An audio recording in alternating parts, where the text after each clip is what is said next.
Kita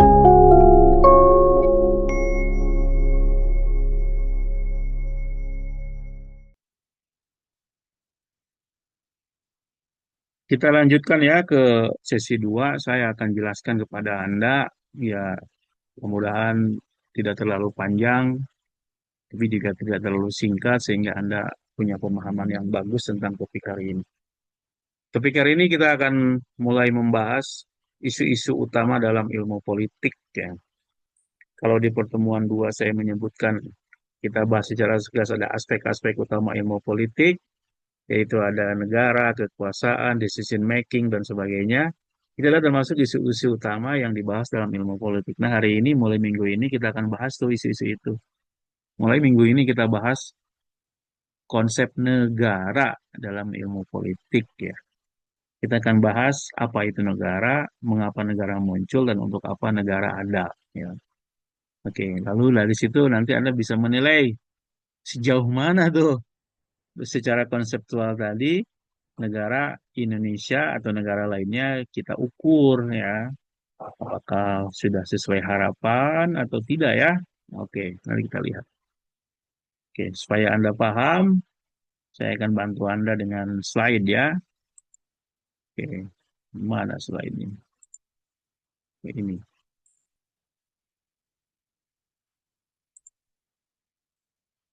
Oke, kelihatan ya? Kelihatan, Pak. Oke, kita bahas nih. Bagus, kita mulai. Nah, tema utama kajian ilmu politik, kita pilih satu konsep negara. Ya, itu di minggu ini ya. Nah, oke. Ya. Saya ingin mulai dengan mengajak Anda untuk merenung sedikit, bertanya kepada diri sendiri, ya, yang untuk diri sendiri, apa sebenarnya ini kaitannya dengan topik kita hari ini. Nah, saya ingin beri kepada kita semua, teman-teman, sejak kapan Anda merasakan adanya Indonesia? Anda nggak usah jawab ya, renungkan aja, coba Anda pikirin. Sejak kapan Anda merasakan adanya Indonesia? Mungkin Anda jawab sejak lahir, gitu kan? Sejak SD. Ada yang jawab sejak lahir, memang semenjak Anda lahir sudah merasakan adanya Indonesia, gitu ya.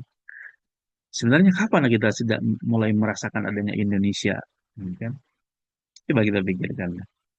Sejak kapan Anda merasa menjadi Indonesia? Nah, tadi kan merasakan adanya Indonesia sebagai sebuah negara, dan sekarang sejak kapan Anda merasa menjadi Indonesia? Menjadi bagian dari Indonesia, menjadi warga Indonesia, menjadi bangsa Indonesia. Sejak lahir juga. Lalu sejak SD, sejak TK, apa? Sejak kapan sebenarnya? Nah, kemudian bagaimana Anda kalau Anda sudah merasa menjadi Indonesia, bagian Indonesia, lalu bagaimana Anda menjadi Indonesia, being Indonesian, gitu ya, menjadi Indonesia. Nah, ini saya kira ini pertanyaan awal yang mesti kita renungkan berkaitan dengan negara yang kita sekarang ada, kita hidupi ini, Indonesia ini. Atau mungkin Anda bisa bawa ke konteks yang lebih luas, negara-negara lain juga, warga-warga lainnya. Bagaimana tuh negara-negara itu ada?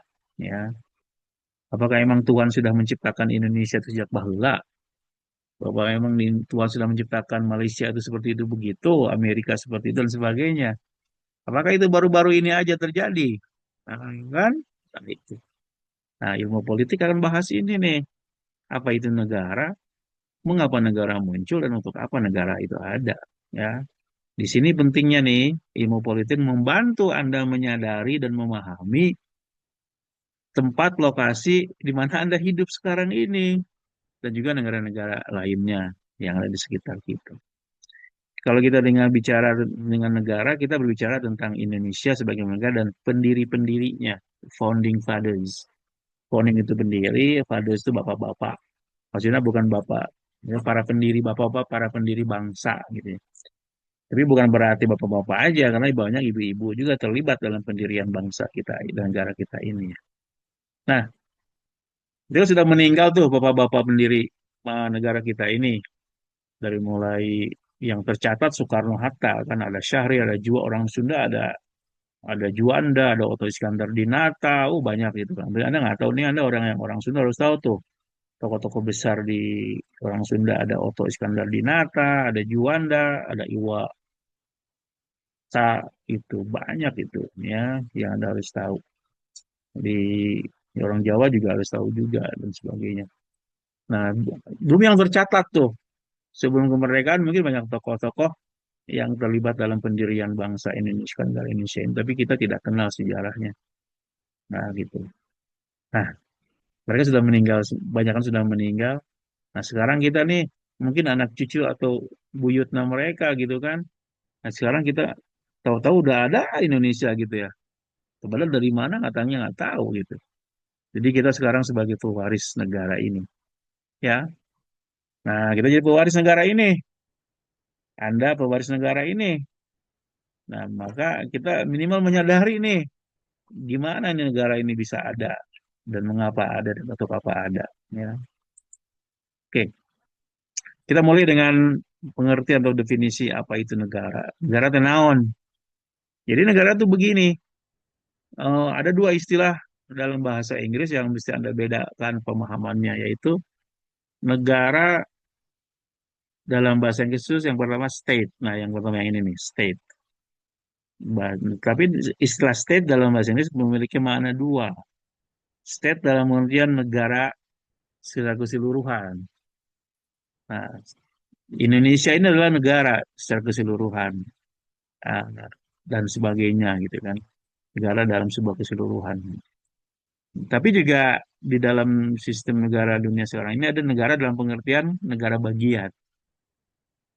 Nah, seperti apa di Australia itu ada tujuh negara bagian, ya enam negara bagian dan satu negara kawasan khusus. Ada South Australia, ada Queensland, ada itu ya Victoria, ada Western Australia. Negara bagian tuh ya. Di Amerika ada Washington, ada California, ada New York, itu negara-negara bagian dan sebagainya. Nah, itu negara bagian, negara pusatnya namanya federal, pemerintah federal. Nah, Indonesia tidak menganut itu. Nah, Indonesia pernah menganut negara federal namanya. Konsep federal ini nanti kita bahas di pertemuan keberapa mengenai konsep sistem pemerintahan. Indonesia pernah menjadi negara federal tahun kalau nggak salah 49 sampai 50 atau 51, cuma umurnya setahun kurang lebih, tapi karena mungkin kita belum siap negara gitu. Negara federal itu adalah negara ada pemerintahan pusat, tapi bagian-bagiannya punya kebebasan untuk mengurus dirinya sendiri, ya. Seperti New York itu punya aturannya sendiri, tapi pada level-level keuangan dan hubungan luar negeri itu oleh pusat. Dulu kita punya nih dua negara bagian. Dulu daerah kita ini daerah Jabar namanya negara Pasundan tuh, ya. Karena memang sebenarnya itu yang benar negara namanya Pasundan karena yang kita kan sudah tidak di barat lagi nih. Yang barat itu adalah sekarang yang ada Banten dan Jakarta itu udah di barat. Kita nggak di barat lagi sebenarnya sekarang. Negara Banten juga baheula tuh bagian tina Pasundan itu. Ya. Jakarta juga dulu sama. Ya, tapi nggak banyak orang Indonesia nggak kurang pas merasa dengan itu, maka nggak umurnya nggak lama. Oke. Nah, sekarang yang ingin kita maksud di sini negara dalam pengertian keseluruhan ya, gitu kan. Jadi negara itu adalah the state is an agency or authority. Jadi itu tuh. Jadi negara itu adalah agensi, sebuah badan, sebuah agen ya yang memiliki kekuasaan, otoritas. Dari mana otoritasnya datang itu? Dari orang yang memberikannya. Siapa? Anda, warga negara. Ada orang nih rakyat berkumpul, lalu dia memberikan otoritasnya kepada sesuatu atau seseorang untuk mengurus diri mereka sendiri, managing or controlling the common affairs on behalf of and in the name of the community. Jadi ada sekelompok orang memberikan kepercayaan, memberikan otoritas kepada sesuatu atau sekelompok orang atau seseorang untuk mengurusi diri mereka sendiri atas nama mereka dan mengatur kehidupan mereka untuk kepentingan mereka. Nah, orang yang diberi wewenang dan kepercayaan itulah disebut dengan negara. Pelaksananya adalah pemerintah, government. Jadi adanya negara itu karena warga negara di sebuah negara itu sepakat untuk memberikan otoritas sewenangnya kepada sesuatu atau lembaga untuk mengurusi mereka, hidup mereka. Oke. Nah, karena mereka mendapat wewenang dari yang lain, maka mereka disebut agency. Karena mereka mendapatkan kekuatannya dari orang lain, agency gitu kan. Otoritinya dari yang lain. Itu definisi yang umum ya dari Roger Saltow itu sebenarnya. Oke? Itu adalah state atau negara. Sekarang kalau bangsa apa? Nah, ada istilah yang lain juga tuh, bangsa. Nah, ya, sekarang kita suka suka bingung kan, bangsa Indonesia, negara Indonesia. Non beda anak. Nah, kalau negara udah sebutin tadi, contohnya negara ini. Sekarang kalau bangsa Indonesia apa? Nah, bangsa itu adalah a community of people, komunitas orang. Orang yang bagaimana? Form on the basis of a combination of shared features. Orang-orang yang terbentuk, yang berkumpul karena kesamaan ciri tertentu atau mereka memiliki kesamaan dalam aspek-aspek tertentu.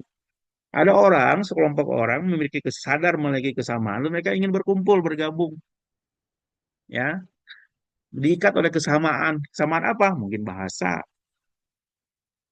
mungkin agama, mungkin budaya, dan sebagainya. Contohnya apa? Ada sebuah masyarakat yang terikat karena kesamaan agama, misalnya orang orang Israel tuh. Orang Israel mah dan negaranya sampai sekarang hanya untuk orang agama Yahudi aja. Ada orang yang kesamaan nih di daerah iya, daerah kita. Karena semua orang adalah di sini saya merasa orang Sunda, Anda orang Sunda sebagainya. Lalu kita membentuk sebuah komunitas namanya orang Sunda. Nah, seperti itu. Orang Jawa sama orang Batak, orang Seminang dan sebagainya. Itu namanya bangsa. Nah, bagaimana dengan Indonesia, bangsa Indonesia? Nah, orang Indonesia ini unik.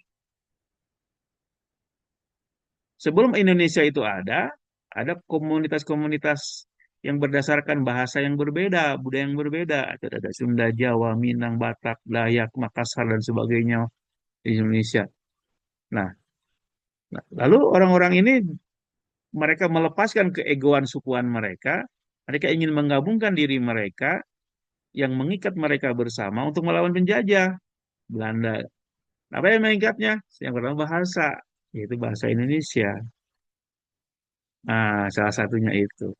Bahasa Indonesia itu adalah ciptaan sebenarnya nggak pernah ah, sebelumnya nggak membahasa kecil, bahasa di sebuah di Riau kalau nggak salah, bahasa minoritas, tapi dianggap sebagai bahasa bersama. Dipilihlah bahasa bahasa Melayu Riau yang lalu dinamai bahasa Indonesia sebagai pengikat semua orang-orang yang punya perjuangan yang sama melawan Belanda. Orang Sunda, orang Jawa, orang Minang, orang Aceh, orang Batak, orang Sumatera dan sebagainya, orang Sulawesi terikat oleh keikatan keindonesiaan. Nah, muncul bangsa Indonesia. Nah, nanti kemudian setelah rasa kebangsaan itu muncul 1928 misalnya, Sumpah Pemuda, tapi menjadi negaranya baru 45, 1945 ketika kemerdekaan. Kardi, sampai sini ya. Nah, itu. Nah, dengan demikian, negara itu sebenarnya adalah kontrak sosial. Jadi negara itu sebuah kontrak sosial. Maksudnya apa? Orang-orang yang bersepakat tadi itu, yang bangsa Indonesia itu yang baru itu, mereka bersepakat untuk mempercayakan urusan mereka kepada orang tertentu atau lembaga tertentu untuk mengurusi kehidupan mereka. Mengurusi apa? Hidup mereka, kebebasan mereka, kekayaan mereka, dan sebagainya diurusi oleh itu. Nah, dalam konteks Indonesia, mempercayakan kepada Soekarno dan Hatta awalnya kan, untuk membentuk negara. Nah, Soekarno-Hatta pemerintahnya negaranya Indonesia. Jadi ada kontrak sosial tuh. Melalui apa kontrak sosialnya? Ada mekanismenya.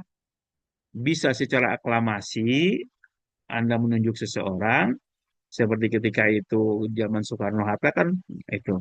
Tapi atau yang lebih maju lagi, melalui pemilihan umum.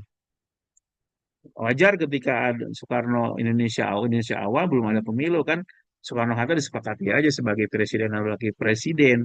Tapi setelah Indonesia berdiri, maka kepercayaan yang kita berikan itu diberikan melalui mekanisme namanya pemilihan umum melalui 155.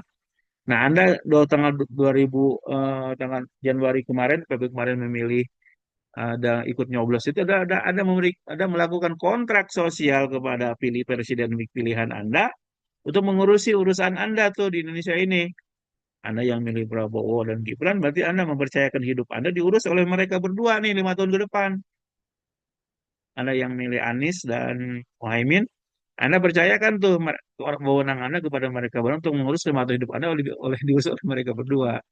Anda yang memilih Ganjar Pranowo dan Mahfud, Anda mempercayakan otoritas Anda kepada mereka untuk mereka mengurus kehidupan Anda, kepentingan Anda di 5 tahun ke depan. Anu menang saha ya anu nomor dua. Nah, karena sistem kita adalah demokrasi, maka gitu. Kalau sudah terpilih pemimpin melalui sebuah mekanisme yang sepakati, ya selesai. Anda suka tidak suka sekarang presidennya nomor dua eta, ya seperti itu. Nah, ini yang disampaikan oleh John Locke. John Locke itu seorang filosof Inggris yang terkenal pada masa pencerahan, ya Barat mengalami pencerahan. Salah satu pemikir besarnya adalah John Locke ini.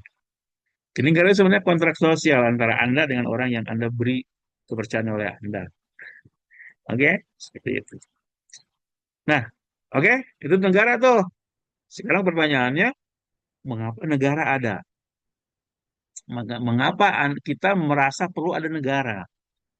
Mengapa orang-orang di banyak tempat, termasuk Indonesia, mengapa perlu ada memilih memilih orang, ya, untuk kembali hidup mereka diurus oleh orang tertentu atau kelompok tertentu? Nah, jawabannya adalah negara itu muncul berakar kuat pada karakter fundamental dan alamiah manusia. Manusia itu kita adalah makhluk sosial, and social animals. Kita ini adalah binatang sosial.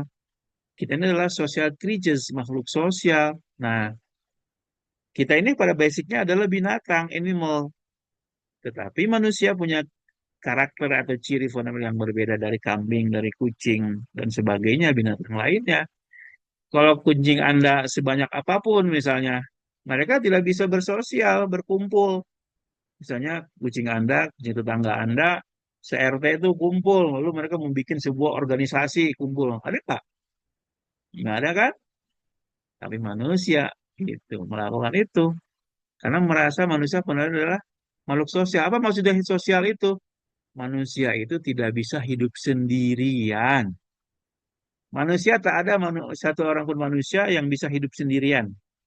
Dia memerlukan orang lain, bahkan tergantung kepada orang untuk bisa survive.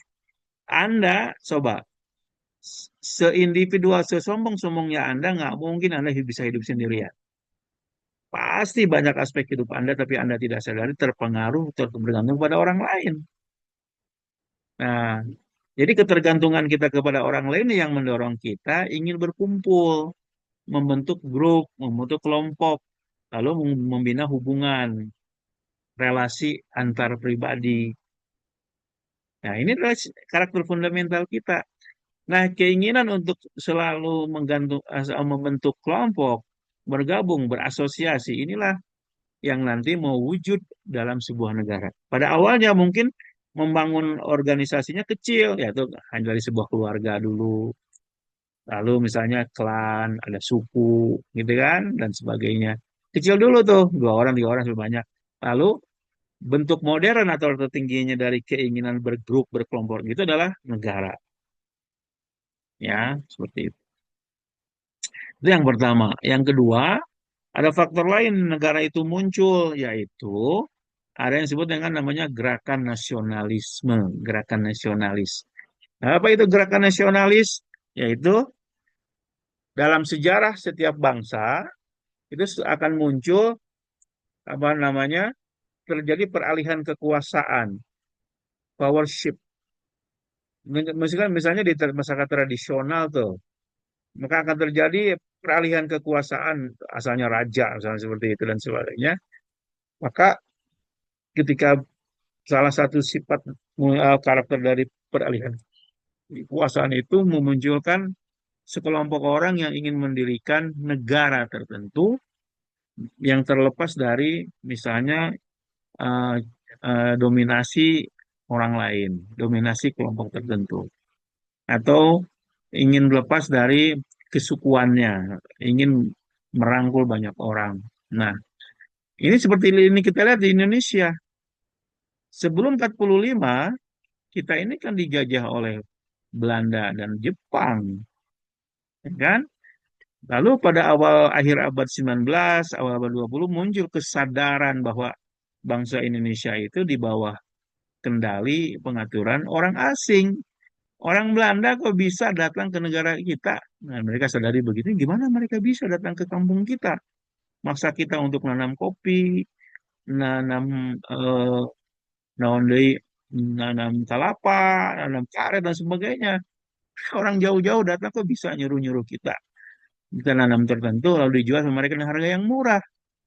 Ini kan tanah-tanah kita sendiri, gitu kan? Nah, muncul kesadaran seperti itu.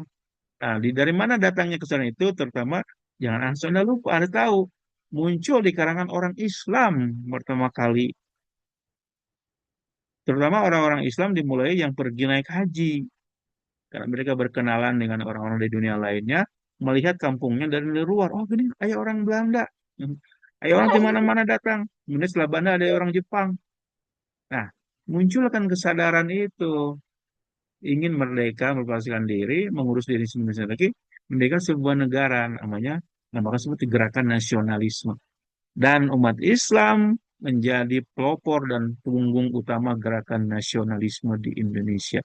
Maka Anda harus paham nih, kalau ada orang Indonesia di antara Anda yang ingin merubah negara ini dengan sistem negara lain dan menganggap nasionalisme itu haram, nah Anda tidak paham tentang sejarah negara ini.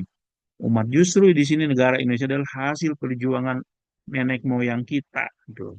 Mendirikan Indonesia bukan yang lain. Nah, kalau Anda sekarang atau siapapun yang ingin merubah, menolak nasionalisme, menolak misalnya ingin merubahnya dengan sistem khilafah seperti Hizbut Tahrir dan sebagainya, nah, ini Anda tidak paham sejarah Indonesia nih. Ya, ini Anda harus paham nih sejarah Indonesia didirikan oleh orang umat Islam kebanyakannya. Tapi kita juga tidak boleh menafikan perjuangan dan kontribusi umat lainnya. Banyak mereka juga. Indonesia pada akhirnya didirikan oleh banyak agama, banyak suku.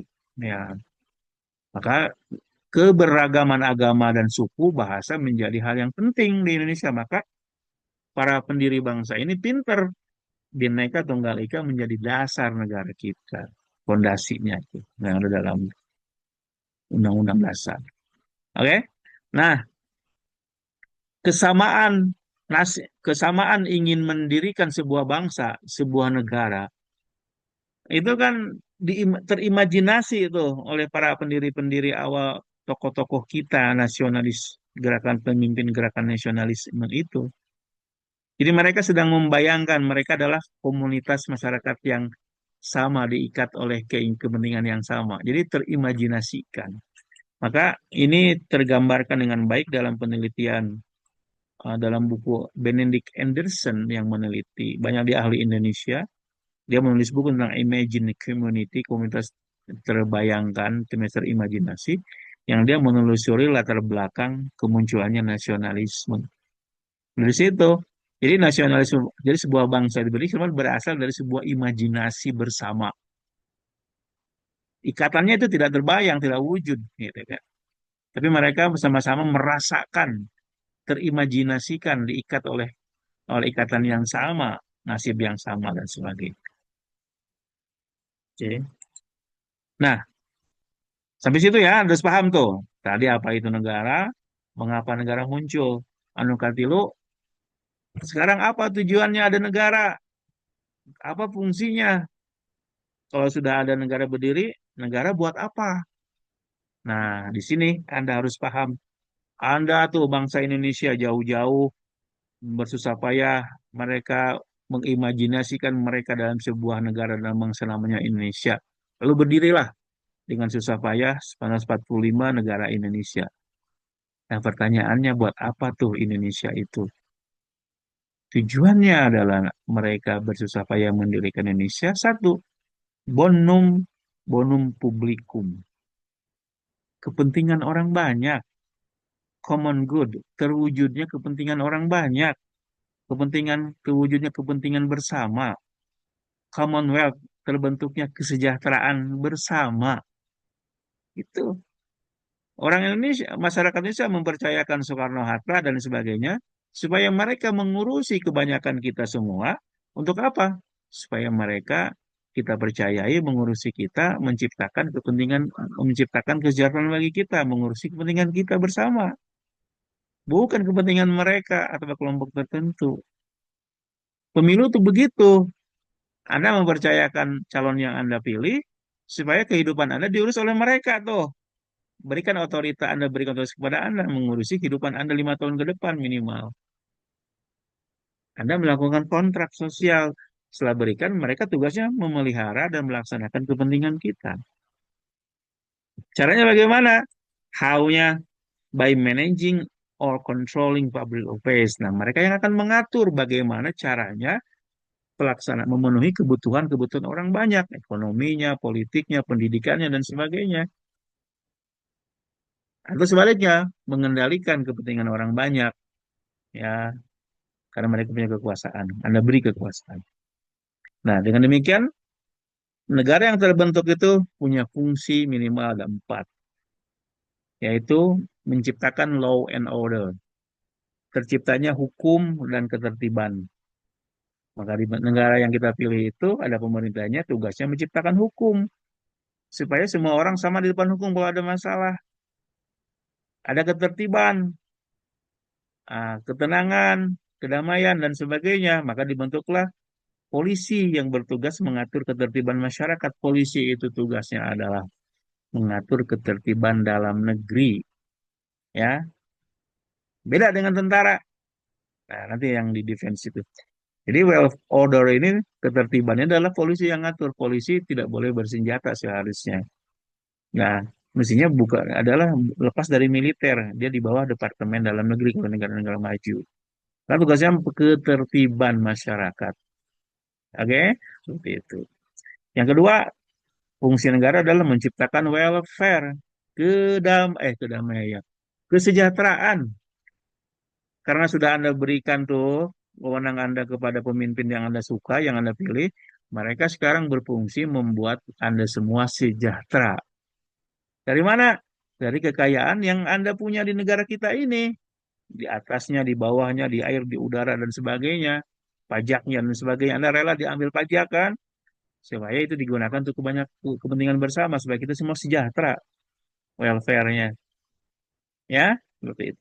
Berarti lo defense, pertahanan. Nah, orang yang Anda percaya tadi dan sebuah negara punya kewajiban menjaga Anda dari serangan musuh dari luar. Karena pasti ada orang yang tidak suka dengan negara yang kita buat. Maka kita buat institusi yang bertugas menjaga pertahanan negara kita, membela diri kita, jiwa kita. Itu tugas militer, tentara. Beda tuh, polisi mah ketertiban di dalam negeri. Kalau tentara bertugas mempertahankan negara dan masyarakat kita, Anda sendiri dari serangan musuh dari luar.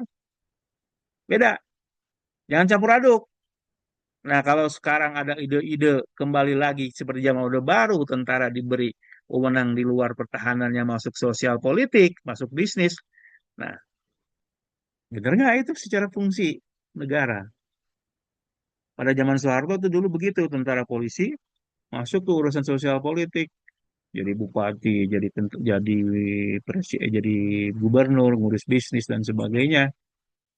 Ya, dengan dalih lebih fungsi. Nah, sekarang mau muncul lagi kemarin tuh, mau dikasih lagi tuh. Wow,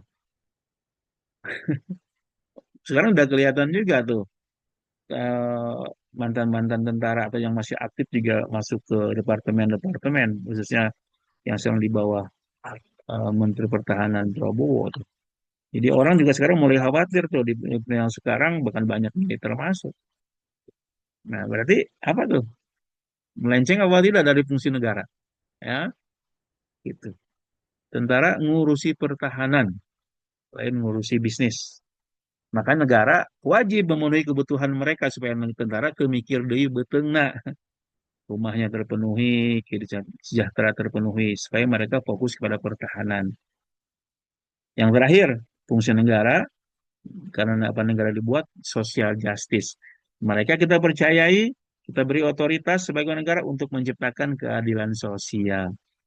Semua rakyat berhak mendapatkan keadilan, kesejahteraan. Tidak boleh ada jarak yang sangat jauh antara kaya dan miskin.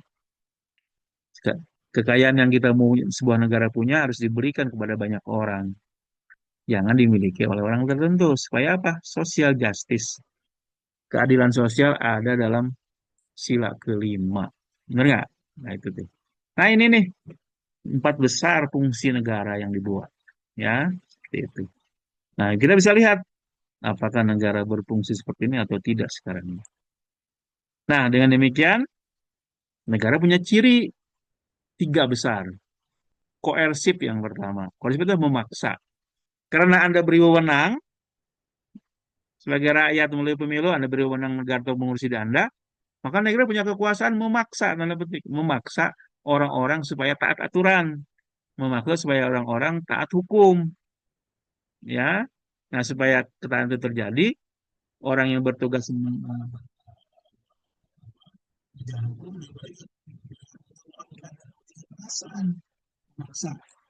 Tentara itu kan, polisi beri pistol, memenjarakan Anda kalau Anda tidak mengikuti aturan yang ada. Memaksa kan? Tentara apalagi? Senjata dan sebagainya. Nah, oke? Itu karena Anda berikan haknya untuk memaksa itu. Tapi memaksanya kita harus lihat sejauh mana batas-batas pemaksaan itu. Nah, di sini yang menjadi persoalan adalah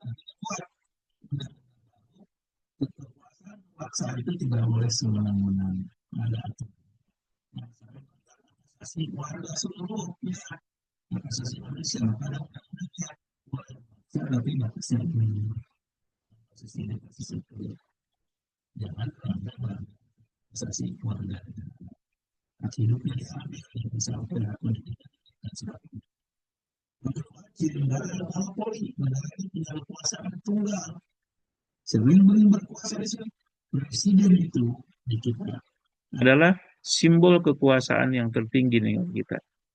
Siapa lagi selain presiden di Indonesia yang punya kekuasaan? Dia monopoli semua kekuasaannya, ya. Tapi karena kita mengenal demokrasi, presiden jangan 100% bebas dong. Maka ada di pembatasan. Maka dibagi tiga kan kekuasaannya, eksekutif, yudikatif, dan legislatif. Supaya nanti kekuasaannya terkontrol. Yang kelima, all encompassing dan all embracing. Artinya negara ini berlaku buat banyak orang. Aturannya untuk banyak orang. Keadilan untuk banyak orang. Hukumnya untuk banyak orang. Tidak boleh ada orang tertentu yang tidak mendapatkan keadilan. Orang tertentu yang tidak mendapatkan bantuan hukum. Orang tertentu tidak kena hukum. Karena negara fungsinya all embracing. Merangkul semua orang dan meliputi semua orang dalam sebuah negara. Ya, itu negara itu seperti itu. Nah ini mungkin sering Anda dengar nih, sebuah disebut negara pada punya empat komponen. Ada wilayahnya, territory, ada penduduknya, people, ada pemerintahnya.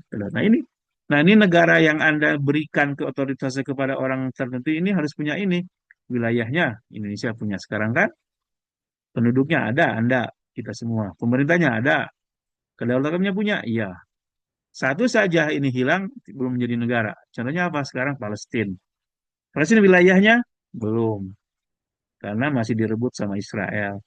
Penduduk ada, pemerintahannya ada, tapi tidak punya kedaulatan, tidak bebas mengurusi dirinya sendiri. Jadi Palestina adalah salah satu, mungkin satu-satunya negara modern sekarang yang belum memperoleh kemerdekaan. Ya, karena tidak punya ini, belum bisa menjadi negara utuh. Baru punya wilayah, baru punya penduduk dan pemerintah, wilayahnya masih belum jelas, kedaulatannya juga belum punya. Perjuangannya masih banyak. Apalagi akhir ini Israel begitu membabi buta menyerang Gaza dan sekarang masuk ke Lebanon nih. Dikhawatirkan terjadi perang dunia tiga.